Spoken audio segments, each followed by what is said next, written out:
Oye, luego de estar platicando tanto de cine, Anaí, ¿no sientes como que algo nos impide salir de Fotoviva, de esta Hemos, habitación? hemos estado aquí atrapados no sé cuántas semanas ya, cuánto tiempo. Estamos tomando agua de las cañerías, de los drenajes. Ay, no, Hace rato entró una rata y la cocinamos. Fue la forma en la que seguimos vivos y adquirimos los nutrientes para... El chiste es que este podcast llega a su fin de de temporada. temporada, llegamos al final de temporada.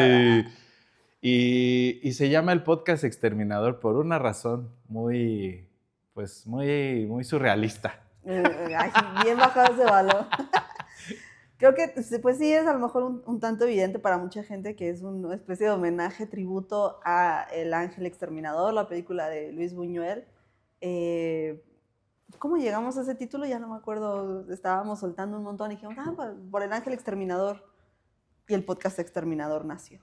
Pues mira, de alguna manera es interesante ver que, curiosamente, el reality, ¿no? O el podcast tiene mucho que ver con la lógica de que Buñuel plantea como un experimento social de este grupo de personas que no se puede ir y que además tiene que sobrevivir espiados por una cámara que además atestigua sus múltiples repeticiones, ¿no? O sea, todo eso me parece como tan contemporáneo que de repente un podcast, pues sí, podría tener mucho que ver con ese encierro y con ese hablar del mismo tema, no sé. Sí, si ustedes, querida audiencia del podcast Exterminador, querido Héctor Daniel Pérez Aguilera, se remontan a las entrevistas de Silvia Pinal, que es la protagonista del Ángel Exterminador, además de un par de películas más de Luis Buñuel, van a encontrar que precisamente, además de que Silvia Pinal es una enciclopedia sobre la historia de México, es un vehículo para conocer lo que ha sido la historia de México, no nada más del cine, que aparte pues sí la historia del cine es el reflejo de la historia de un país, pero podemos encontrar precisamente fragmentos de entrevistas en las que ella habla de sus pláticas con Buñuel, en las que le preguntaba sobre el significado del Ángel Exterminador. Y por ahí comenta que en alguna ocasión se llegó a mencionar que esta película podría considerarse la madre o la antecesora de lo que hoy en día es el reality show.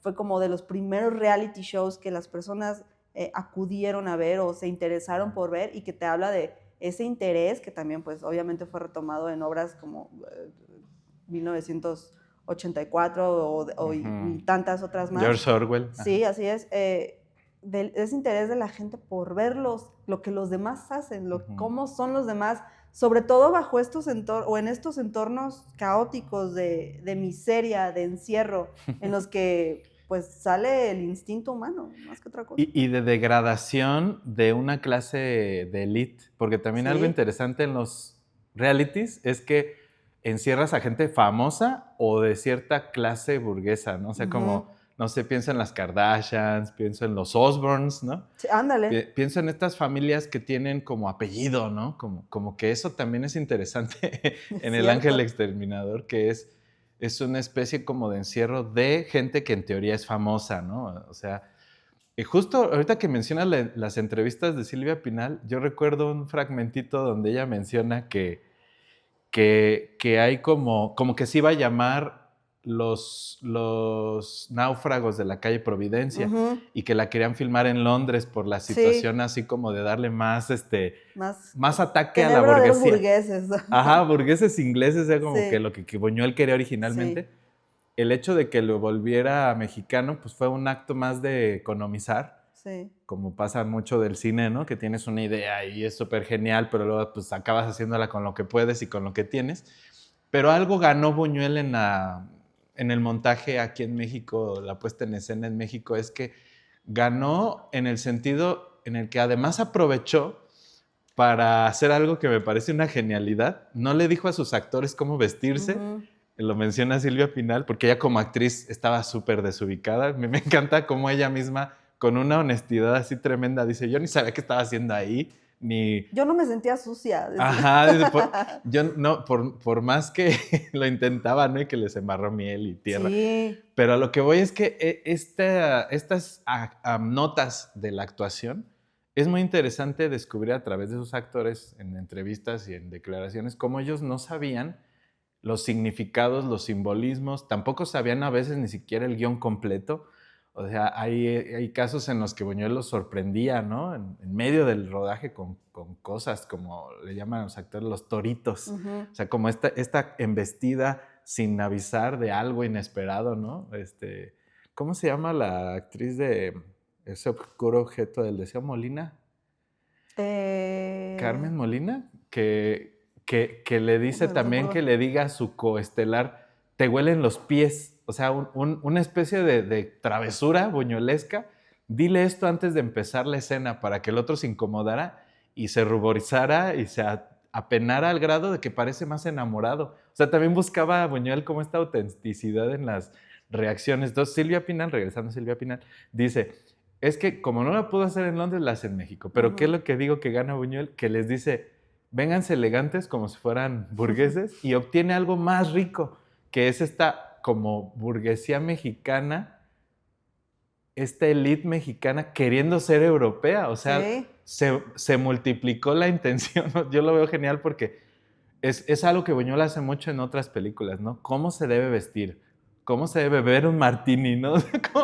Como la forma correcta de sentarse, de tomar el té. O sea, estos rituales que tienen un código tan cerrado, casi militar, constantemente está como pitorreando de esto, ¿no? O sea, es una constante. Sí, así como mencionas, de hecho Luis Buñuel de alguna manera peluceó bastante lo que fue el ángel, lo que pudo terminar, o lo que terminó siendo el ángel exterminador, precisamente por lo que comentas, porque él quería rodarla con la burguesía real, y él decía que en México no había burguesía, que no había clase alta, no había manera de que eso se viera natural, que se viera verosímil. Nacosma. Pues, así se les dice.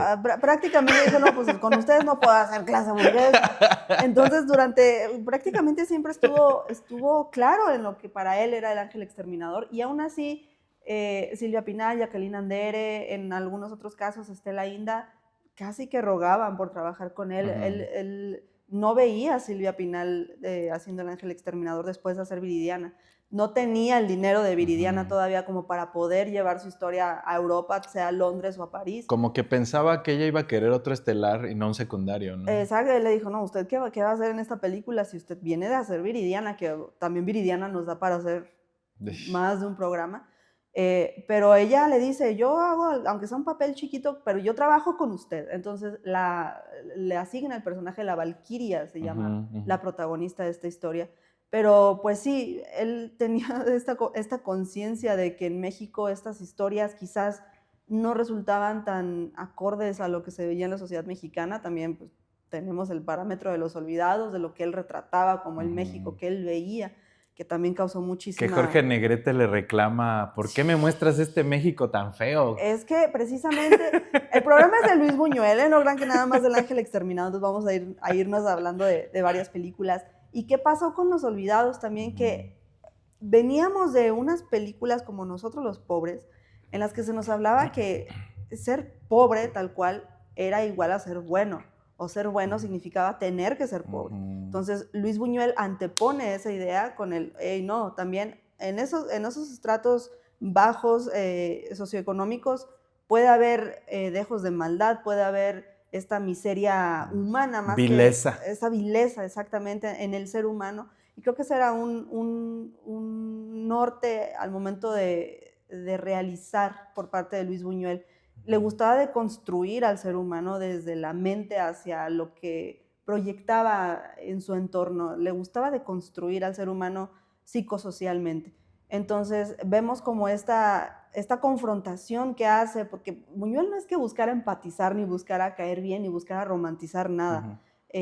Tampoco creo yo que buscara precarizar, ni siquiera llevar a esto de la pornomiseria que se dice usualmente. Creo que él buscaba confrontar, y al mexicano no le gustó que lo confrontaran en ese momento, no le gustó que le pusieran este panorama del México bajo de alguna manera, que no estuviera romantizado como lo hacía Pedro Infante en ese entonces. Pero es que a nadie le gustaba, porque de hecho en España tampoco fue, o sea, también fue como apestado por mostrar esta España pobre. Digo, él intenta... Hay una anécdota muy interesante, un documental que de hecho tengo en DVD ahí pirata, es a propósito de Buñuel, en donde se explica que Las Urdes fue un proyecto que un amigo le prometió. Dice, si me gano la lotería, te pago tu próxima película, y que se la gana. El desdichado tuvo que cumplir su palabra. Sí. Y con ese presupuesto filma Las Urdes, que muchos analistas también dicen esto de la pornomiseria. Muchos analistas dicen, es que sí sembraba las situaciones, como el caso de Nanook, el esquimal, o sea, como que sí fue y plantó algunas escenas, o sea, como que no fue tan documental, pero algo que sí quería, como dices, era confrontar a la clase burguesa con una película incómoda, o sea, eso era obvio, es como, voy a ir a un lugar así jodido, así, pero que lo diga, pero así como un lugar así cruel, ¿no? Donde la vileza humana, o sea, como que los temas que a él le interesan se ven desde muy temprana edad, o sea, este fue de sus primeros trabajos. Y yo creo que Las Urdes es importante para entender todo el cine que también iba a hacer después. Obviamente, digo, caso aparte, pues es El perro andaluz, que seguramente nuestros cinéfilos seguidores ya conocen. Y hay miles de análisis sobre el surrealismo en esa película. Pero yo creo que cuando mezclas esos dos trabajos, ¿no? Del perro andaluz con Las Urdes, obtienes justamente algo como El ángel exterminador. Pues sí, como bien ya soltaste la palabra mágica y el surrealismo, pues Luis Buñuel se dice que es uno de estos máximos exponentes del surrealismo. Hay incluso historiadores, biógrafos, amigos, conocidos de Luis Buñuel que no dicen que él no es parte del surrealismo, sino que el surrealismo es parte de él. O sea, es al revés, como que el surrealismo es un estandarte para explicar a Luis Buñuel. Y pues sí, es como esta tendencia como a recurrir también a escenarios oníricos, a hilvanar estos pensamientos o estas ideas en diferentes escenarios que para mucha gente no tiene como lógica o explicación o un sentido facilón, digamos, pero como decía, como decía David Lynch, el cine no es como para que lo estés tratando de entender todo el tiempo, no, déjate llevar, déjate ir, y creo que Luis Mi Buñuel bebé, Luis Mi Buñuel bebé. Creo que Luis Buñuel entendía eso perfecto y desde niño se le veía, o sea, desde niño Luis Buñuel fue un interesado en la pintura, un interesado en las letras, en la literatura, en escribir, y creo que sí tenía una concepción de la imagen muy particular que, pues, decir que abrió escuela, que marcó pauta, que fue un parteaguas, yo creo que hasta se queda muy corto para lo que fue Luis Buñuel en el arte. Cosa curiosa es que los otros escritores y pintores de repente le decían a Buñuel, ¿por qué el cine como un arte inferior? Sí. O sea, ¿por qué eliges hacer cine si tú eres bueno escribiendo, si tienes ideas plásticas interesantes? ¿Por qué elegir el cine, no? Y él de alguna manera, pues, se sabe que el cine lo veía como una forma de compartir los sueños. O sea, también es cierto que el surrealismo, muy vinculado con que lo onírico sea el punto de partida, pues provocará que el cine sea el lenguaje más idóneo, tal vez, para, pues no sé, como tratar de compartir esta descolocación de la razón y este agolpamiento de las imágenes sucesivas que parecen no tener sentido hasta que las reúnes todas, y que aún reunidas todas pues causan este fenómeno que yo creo que a Buñuel le interesaba tanto, que es la polisemia. O sea, como que cada quien entienda signos distintos, ¿no? A partir de una misma, no sé, por hablar de clases de cine, del efecto Kuleshov, que provoca montar algo, ¿no? Así en este orden o en aquel otro orden. Yo creo que Buñuel, si hubiera estado en una época más contemporánea, hasta hubiera hecho películas como interactivas, ¿no? Así de, aquí decide qué sigue, ¿no? Cámbiame el final, cámbiame esta imagen por otra, porque le interesaba mucho que el público efectivamente no se redujera a un mismo resultado, a esta aguja hipodérmica del mensaje, sino él quería que se diseminara, o sea, que él se soltaba una bomba así provocadora y lo que pase, que a algunos les guste y que en otros me vuelvan a correr de este país donde ahora resido, no me importa, ¿no?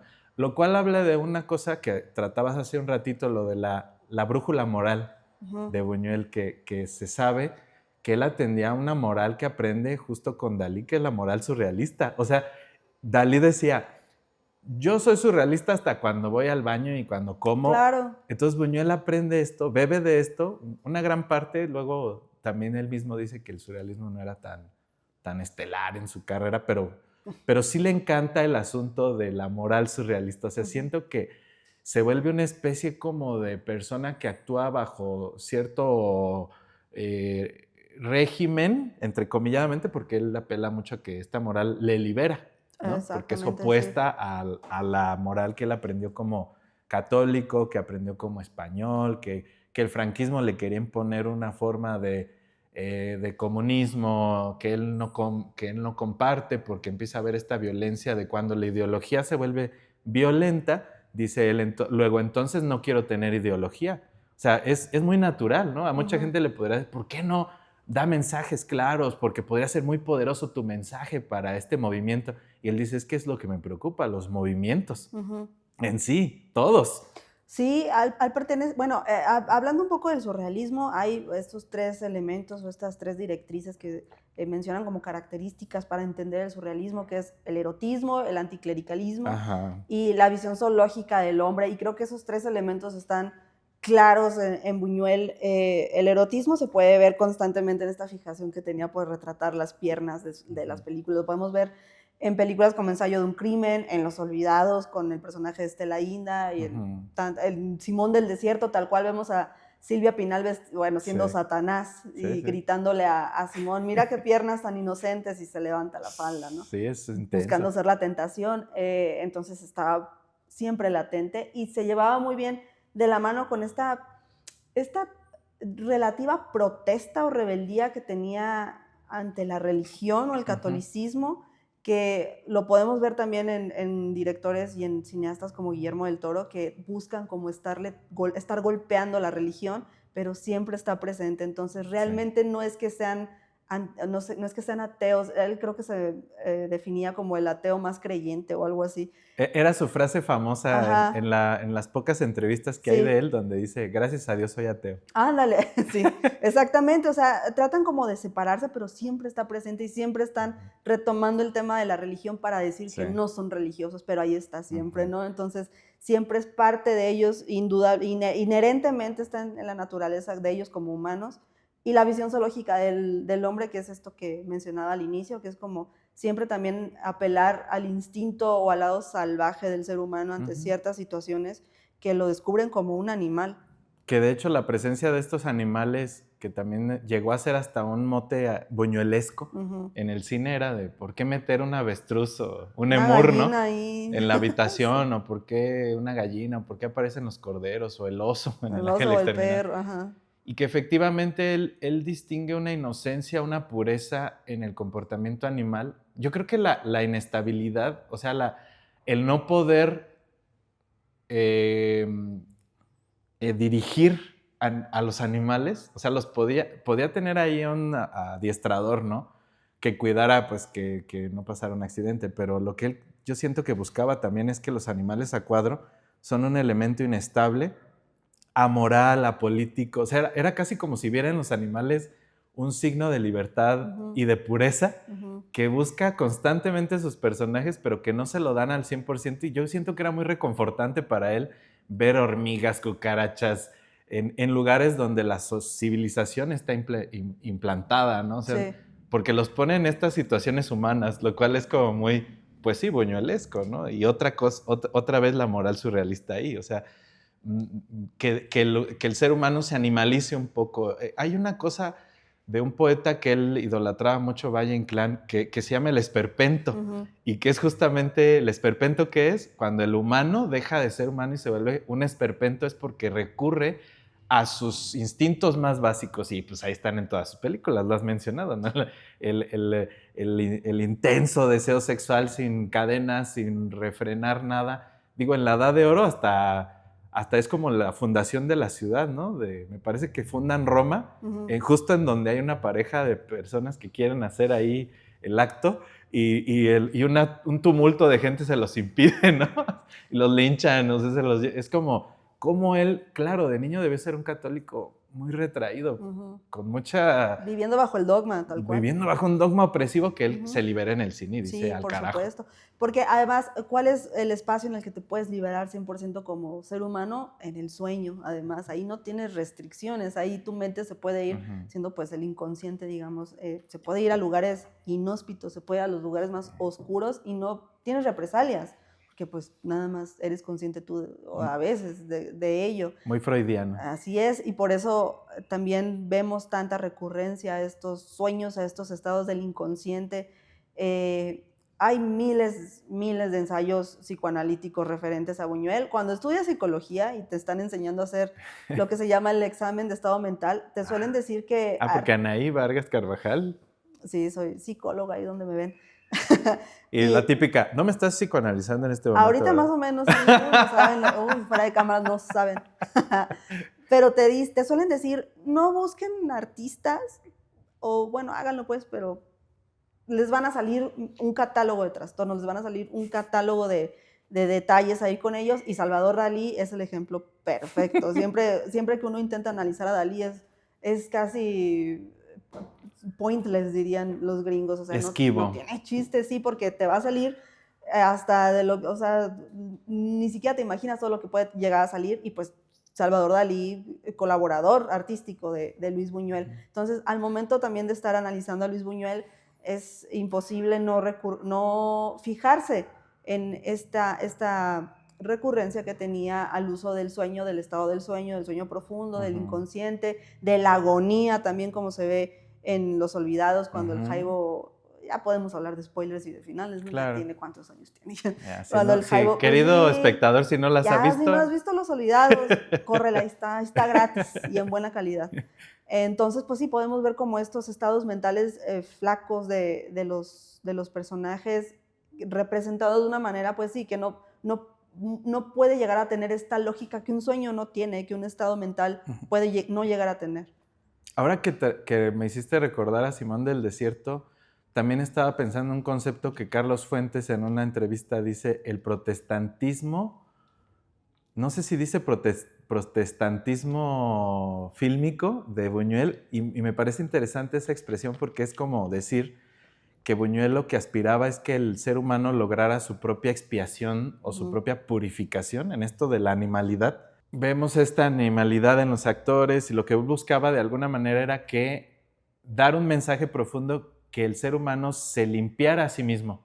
Algo interesante del protestantismo es que Lutero, pues ¿qué es lo que hace básicamente el protestantismo? Es quita el purgatorio de la ecuación. ¿Y qué es el purgatorio? Pues es el lugar entre la muerte y la vida donde se purifica el alma antes de acceder al cielo. Y yo siento que muchos los lugares... Los espacios de Buñuel son purgatoriales o purgativos, ¿no? Son un purgatorio. Son un purgatorio. En todo momento, hasta en Los Olvidados, hay como este gran purgatorio que es la Ciudad de México entera. O sea, estos lugares donde tenemos la oportunidad de limpiarnos a nosotros mismos, y aquí es donde viene la parte como protestante, ¿no? Surrealista. Protestantismo surrealista. Surrealista. Así lo dice Fuentes hablando sobre Buñuel. Y me parece interesante la expresión porque justo lo vemos en Simón del Desierto también. O sea, sí. este señor, Simón dice, se para en la columna y él solito busca la liberación de lo carnal, y como tantos iniciadores de sectas, por decirlo así, ¿no? Pero como este señor sí estaba cerca de lograrlo, se le aparece el diablo, Silvia Pinal. Que por cierto, ahorita regresando a Silvia Pinal, también en una entrevista dice que ella impidió la colaboración Fellini-Buñuel, o sea, cosa que hubiera sido un bombazo, por diva. Así como Fellini quería otra actriz, ella dijo, entonces nadota. Pero escuchen las entrevistas de Silvia Pinal, de verdad son un tesoro. Son archivo histórico, de verdad que sí. Pero bueno, vemos a Simón del Desierto, hablando de spoilers, también voy a spoilear aquí a Simón del Desierto. Así que pausa o váyanla a ver. Váyanla a ver, es un mediometraje, dura 40 minutos. Por eso buscaban a otros directores, porque querían hacer un tríptico. 4x3, 12, una película. Sí. Mediometraje es pésimo para la distribución. Sí, no. Pero bueno, se hace el mediometraje, se muestra así. ¿Y cómo termina este mediometraje? Pues donde la máquina absorbe a este pobre profeta, a este Mesías. lo absorbe este líder religioso. Y en la fiesta lo vemos impasible, lo vemos... ¿Por qué? Porque dice Buñuel también es una cosa interesante. O sea, la religión per se no funciona. O sea, siempre la está criticando, siempre el tema, pero la crítica es contra, como dice este meme, es contra el club de fans, no contra Dios, ¿no? Entonces, es el mecanismo el que le molesta a Buñuel, el mecanismo de la venta de la salvación. O sea, ¿por qué me vendes la salvación cuando yo mismo puedo salvarme, ¿no?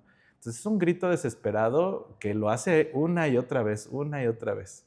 Sí, y ahorita que mencionas eso, pues sí es quizás para las generaciones más jóvenes que apenas están adentrando como a conocer a Luis Buñuel, pues sí, o sea, vemos mucho de él reflejado, hoy vemos el impacto que tuvo en cineastas como Guillermo del Toro, obviamente como Yorgos Lántimos, que aspira mucho, yo creo, a formas y a fondos buñuelescos. El mismo Wes Craven también fue, después de ver puras películas de Disney hasta que llegó a la universidad, fue que descubrió a Buñuel. Imagínate el choque que tuvo.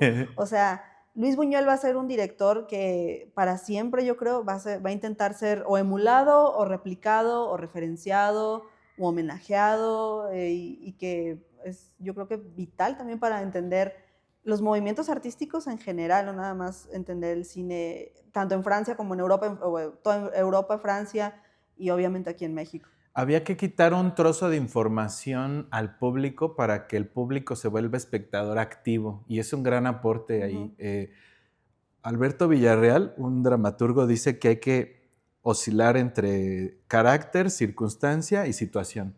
Dice que si quitas una de ellas, tu guión automáticamente se vuelve como descifrable, porque el otro es dado. O sea, cuando un escritor o director hace una película muy explicada, pues como que ya el público se vuelve así de, pues dame lo que tienes, ¿no? Sí, platícame un cuento. Sí. Se vuelve espectador, pero un contemplador o un reflector, o sea, alguien que se vea en ese espejo, creo que es el gran aporte de Buñuel. O sea, en esta situación, no del surrealismo, sino como de la falta de información, es que él busca que sus pelis sean incluso actualizables, porque él sabía, de hecho dice en su, no sé si es una especie de diario el que aparece en uno de sus libros, que parece como una autobiografía, dice que, lo digo porque no lo leí, pero vi a un amigo suyo que cita un fragmento donde dice que le gustaría morirse como con la posibilidad de volver cada 10 años a ver cómo va el mundo. O sea, dice, me gustaría que me dieran chance de volver como fantasma y agarrar los periódicos y volverme a la tumba. Dice, ahí me los leo, ¿no? En la tumba.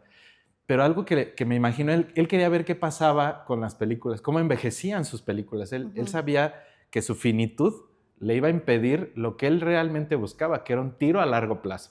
Y ese cine es el más lento, el más extraño, porque justo esperaba que los símbolos decantaran, ¿no? Con el tiempo. Entonces es una apuesta enorme, pues, ¿no? Es como un proyecto para el cual ya ni vas a estar vivo.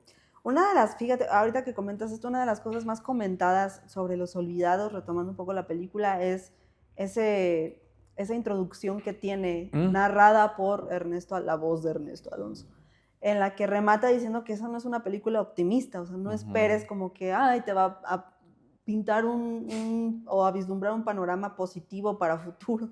Y a mí me gusta mucho ver Los Olvidados, que es de 1950, y compararla de alguna manera con Perfume de Violetas, que es del 2000, o sea, 50 años después.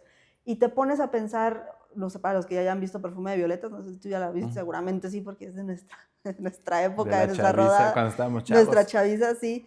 Pues realmente sí, 50 años después no hay nada optimista, no se vislumbró nada positivo en cuanto a la sociedad, y ya pasaron 25 años de Perfume de Violetas.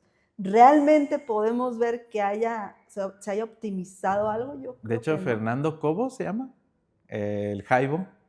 Roberto Cobo. Roberto Cobo. Dice también, qué triste estaría Buñuel al ver que, porque ya en una entrevista él ya mayorcito, dice de que no ha cambiado nada en México. No. O sea, él espera genuinamente un cambio.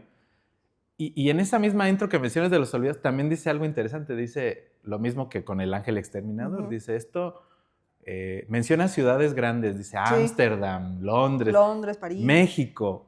no se, ¿cómo dicen? No es diferente, es un caso más. O sea, sí. Es como otra resignación de que él también esperaba hacer esto, tal vez hasta en otra ciudad, ¿no? O sea, lo universaliza, sí. Pero a la vez él en México yo creo que siempre se sintió como un refugiado político, lo que era. O sea, no sé, sí abraza un poco la cultura mexicana, pero no la asume, no. Él nunca se siente tan mexicano, siempre parece una especie de...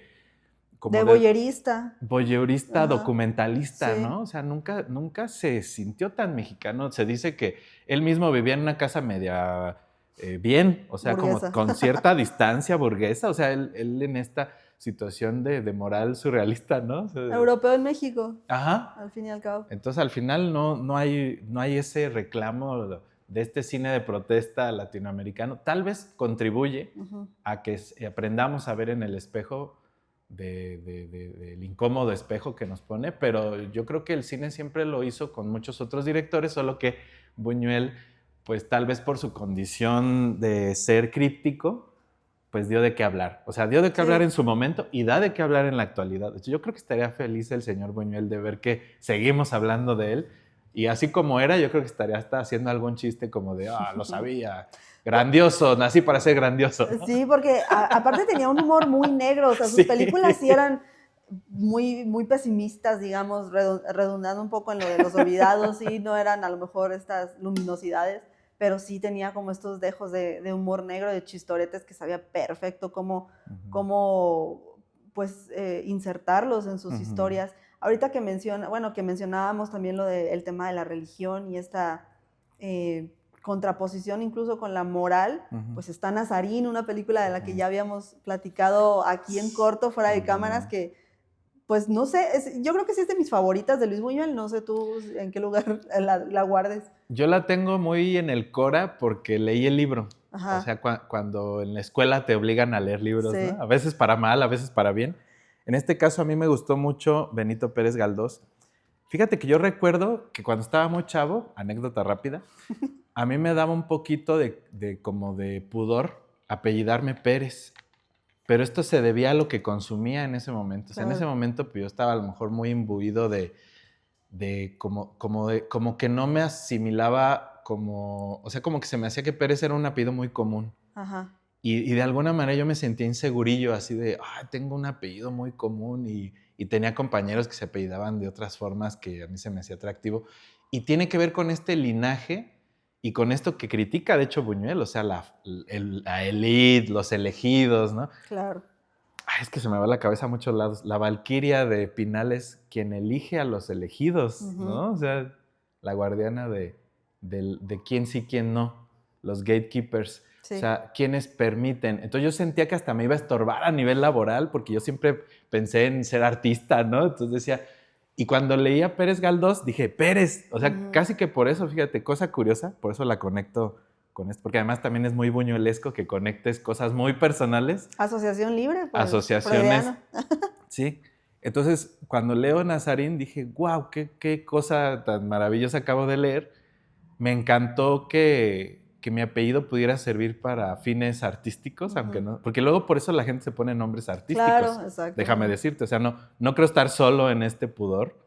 Creo que hay mucha gente que lo hace a propósito. Es que aparte es muy reforzado por el melodrama típico mexicano, o sea, así lo voy a decir, los pobres son los López, los Pérez, los González, y los ricos son los de la Fuente, los de la Vega, las Curán, no sé, los Montenegro, exactamente. Cobos. Entonces te están dictando a qué estrato pertenece según la ficción o el drama de tu país. Sí. Y justo ahí, por eso la llevo tan en el Cora, porque me enseñó a ser orgulloso no solo de mi apellido, de mi mexicanidad, de mi circunstancia, o sea, de mi clase. O sea, por fin como que, bueno, todos en algún momento nos tenemos que empoderar de quiénes somos, ¿no? Claro. Asumir quiénes somos para empezar a crear, porque si no estás creando panfletos de alguien más, ¿no? De esas clases a las que aspiras, que justo son los borreguitos, ¿no? En la mansión, o sea, muchos lo vimos así, ¿no? Como esos, siempre vemos en los borreguitos como, pues es que se dice, eres un borrego, pues eres del pueblo. Entonces, ese pópulo vulgar, ¿no? Que no tiene criterio y demás, también pudiera ser esa alusión de quienes queremos estar en la mansión y por entrar, pues te comen Fíjate, te comen vivo, ¿no? Ahorita que mencionas lo de los borregos, esa es una muy buena interpretación y se conecta un poco a lo que habías dicho anteriormente, que Buñuel dejaba los símbolos y pues cada quien, ¿no? Les da el significado. Y Silvia Pinal precisamente también comentaba lo mucho que se burlaban ella y Buñuel de las interpretaciones que le daban a los borregos el público que veía la película, porque decían que eran el rostro del comunismo y demás. Y Buñuel los insertó porque el oso era el comunismo. Ah, el oso. Pero los borregos decía que... Mother Russia. Que Buñuel los insertó porque no sabía cómo alimentar a los personajes. Dijo, bueno, para tomar agua destruyeron las cañerías y de ahí toman agua, pero ¿cómo los alimento? Porque se me van a morir y no se me pueden morir. Entonces, ¿cómo los alimento? Pues que pasen unos borregos por ahí. ¿Pero por qué? Porque los viene correteando un oso, ¿no? Y ya, o sea, ese es el significado de los borregos. O sea, nada más era una herramienta muy elemental. Yo desconfiaría un poco que a veces yo siento que las respuestas de Buñuel hacia sus actores, entre ellos Silvia Pinal, de quien tenemos este amplio registro, por estar en nuestro idioma también, porque lo mismo podríamos ver entrevistas de las actrices francesas o españolas, pero sí efectivamente yo creo que eran explicaciones también medias truculentas, porque nunca les dijo qué estaban haciendo, entonces yo creo que tampoco lo hizo ni antes ni después de rodaje. O sea, si alguien le preguntaba de la prensa, se jugaba con sus respuestas. O sea, si él tuvo un signo con los animales, quiso que fuera polisémico. O sea, por eso no lo quería explicar, porque quería al espectador y a la crítica pendientes de generar sus propios significados, y por eso quería ver la evolución del signo. La mutabilidad del signo para él es importante. Por eso no lo quiere cerrar. Si él dice qué significa, en ese momento la obra de arte se vuelve sujeta y es didáctica, además. Es didáctica, es expositiva, es dada. Explicativa, sí. Y lo que él quería hacer era liberar la conciencia, la mente. Entonces, yo creo que a la Silvia Pinal le dijo mentiras, ¿eh? O sea, sí es que tenía que haber un oso. O sea, siento que esto es una broma, pero en la película no lo es, porque el problema de producción de traer un oso, o sea... ¿Para qué? Era necesario, sí es necesario, pero yo creo que es más bien como que no te voy a decir, ni a la prensa ni a los actores. De hecho, creo que es a Catherine Deneuve que también le dice, no, a mí preguntas de actores ni me traigas, porque ya iba la otra con el montón de preguntas sobre su personaje. Sí. Y dice, no, preguntas de actores no respondo.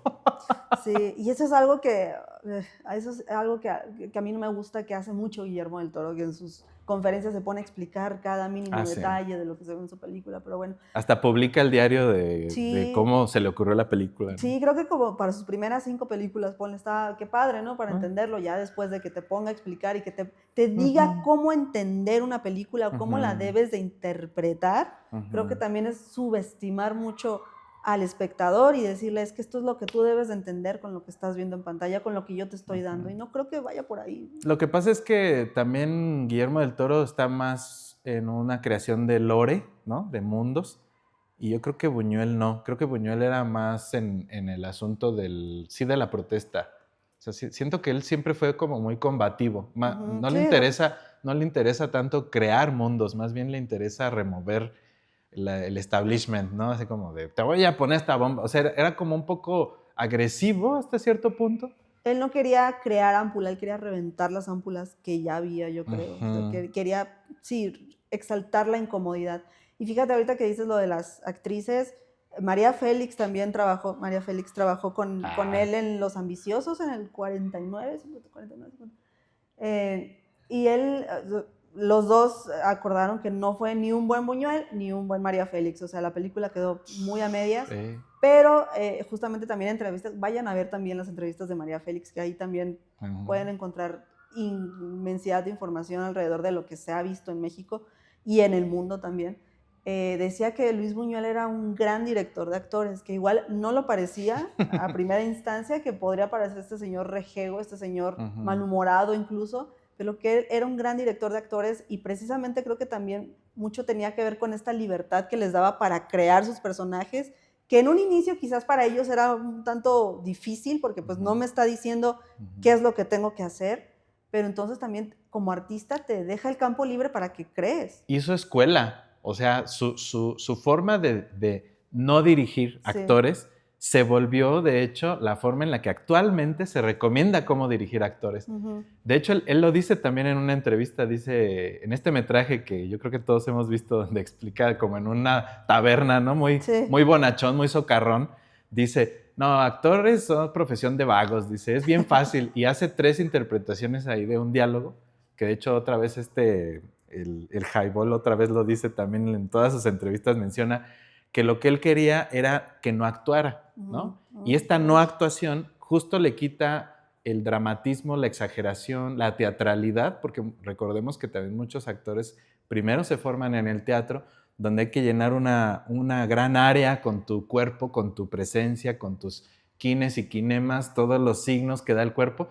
Entonces, Buñuel quería que los signos estuvieran o en el diálogo, o en el decorado, o en las acciones. No en los gestos, ¿no? Entonces, al desproveer, al quitar esta herramienta gestual de los actores, de alguna manera lograban una naturalidad para que se sintiera una actuación no dramática, ¿no?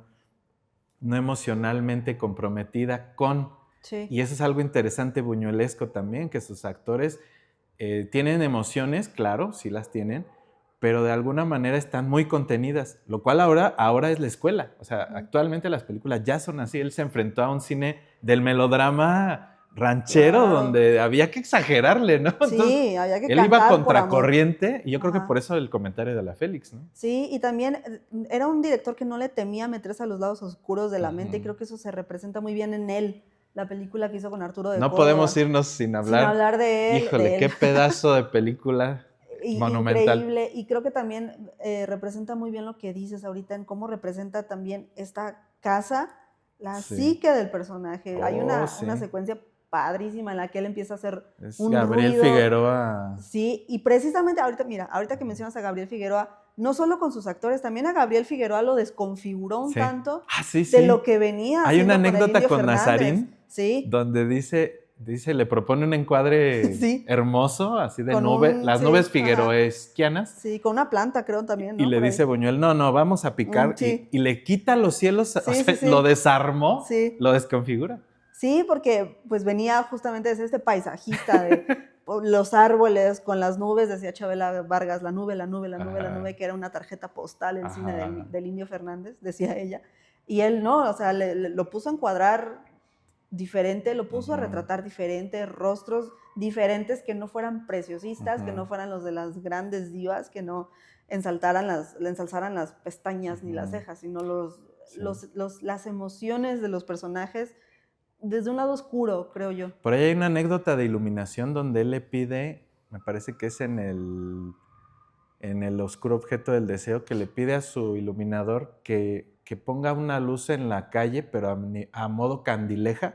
Le dice, cuando la actriz pase por esa luminaria, tiene que iluminarse. Cuando deje de estar bajo la influencia de esa luz, no tiene que verse, debe desaparecer, así como yo lo veo en la realidad. Sí. Entonces, él es un gran innovador técnico incluso. O sea, ahorita que hablamos de fotografía, él decía, luces como no diegéticas, pues no. O sea, tienen que estar justificadas. Otra vez, cosa que actualmente es la constante. También, exactamente. Gabriel Figueroa traía la escuela de Eisenstein. No recuerdo si Buñuel también, o era como el contestatario a la escuela de Eisenstein. Pues yo creo que no ubico una relación ahora tan cercana entre ellos, pero seguramente una cosa que sí hizo que Eisenstein también en México pues tuvo mucho que ver con el movimiento, digamos, artístico en el cine, es que Buñuel ayudó a deconstruir lo que Eisenstein ya había apuntalado también. O sea, yo creo que seguramente le agradaba lo que Eisenstein hacía, pero yo creo que sí se desmarca mucho, o sea, él es un solitario, pues yo siento que hasta se sentía un tanto solitario haciendo cine. Y fíjate que no siempre todo fue como esta alta cultura o este arte tan refinado con Luis Buñuel en México. Podríamos hablar horas también del cine que hizo alrededor del mundo, porque él llegó a México precisamente con películas por encargo, que fueron Gran Casino en el 47, Y el Gran Calavera que vimos en el 2013 con el título de Nosotros los Nobles, o sea, para que se den una idea. Ahora tan famosa. Sí. Arturo de Córdoba. Era Fernando Luján. Fernando Luján. Sí, Arturo de Córdoba estuvo en él. Ajá. Esta película que sí, él la tuvo que aprender a hacer dramas y comedias convencionales. Yo creo que justamente lo que vemos en El Ángel Exterminador tal vez sea una especie de aprendizaje, ¿no? De sus elementos surrealistas, de su crítica social y religiosa, de lo que aprendió a hacer en la Edad de Oro, en las Urdes. Y algo interesante es cómo capitaliza toda la experiencia de lograr estos lenguajes más convencionales del cine. También en Viridiana, cuando regresa a España con la frente en alto, quiere demostrar, como si trabajara desde cero, con esta película, que él es un director hecho y derecho, y toda la experiencia en México le ayuda como a entender la industria. Él no entendía la industria. De hecho, él en algún momento en Estados Unidos renuncia al MoMA porque no entiende el quehacer cultural de los norteamericanos, y le parece que en México tiene como incluso más libertad creativa, ¿no? Como que siente que es una industria que en ese momento era más álgida, y eso le permite experimentar cosas que cuando regresa a Europa, yo creo que en su mirada muy europeizada, dice, ahora sí voy a hacer las películas y entonces, pero fíjate cómo se repite, o sea, no sé, a mí yo encuentro en El Fantasma de la Libertad y en El Discreto Encanto de la Burguesía Un Ángel Exterminador parte 2 y parte 3, porque lo que hace es como repetir el tema, este protagonista coral, ¿no? Y esta exhibición, otra vez el reality está ahí en un guiño cuando se levanta la cortina del teatro y vemos el comedor, sí. o esta última cena, ¿no? Que también hace... Sí. O sea, esta forma de exhibir el comedor como centro de lo social, de lo clasista, de lo cotidiano, del ritual, o sea, el comer como un ritual, ¿no? Y están sentados en unos retretes en El Fantasma de la Libertad para comer, o sea, parece que siempre estuvo consternado acerca de por qué repetimos las mismas fallas, ¿no? Sociales, y seguimos alimentándonos como humanos, cuando él a lo mejor quería que invocáramos también este sentido de romper ese contrato social, ¿no? Por estar más seguros. O sea, es que me parece que el tema de la alimentación y de lo sexual es como si nos dijera que la élite es instintivo, es de primera necesidad, sí. Pero lo volvemos algo inaccesible, ¿no? Y me parece que otra vez está su crítica de la élite. O sea, cuando tú ya tienes toda tu vida resuelta, tienes dinero para aventar para arriba, ¿en qué te vas a desbocar? Pues en lo más instintivo. O sea, la gota es la enfermedad de los reyes, que es gula, ¿no? Y las enfermedades venéreas también, o sea, son enfermedades de abuso de... Sí. O sea, es como si él pensara que nos enferma a la sociedad el continuar con estos rituales, ¿no? Entonces, pero no sé, solamente fue a Europa a mostrar todo lo que aprendió en México. Sí, creo que a lo mejor indirectamente, ni tan indirecta, es como una crítica a esto que consideramos un refinamiento. ¿Tú crees que Buñuel refinó el cine mexicano?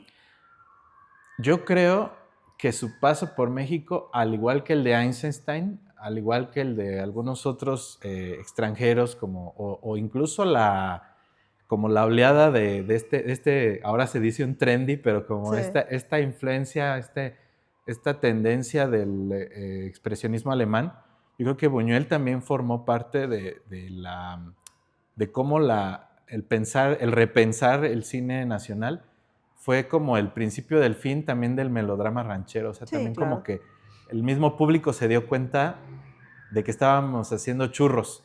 ¿Qué es el churro?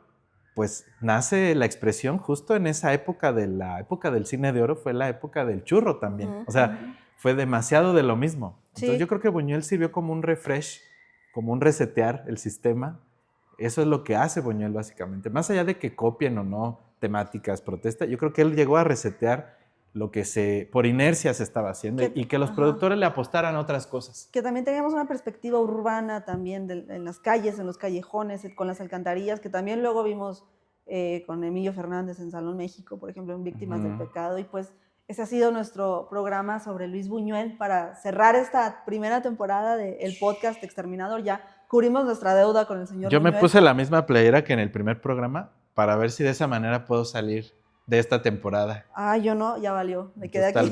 Tal vez te toque quedarte sí, a cuidar Fotoviva para que... Muchas gracias a Fotoviva, a Revés Online, Revés Cine también, a nuestros productores Francisco y Osvaldo. Héctor, muchas gracias. Anaí Vargas, gracias. Y gracias a ustedes también que nos han visto. Esperen pronto más material aquí de Revés Cine.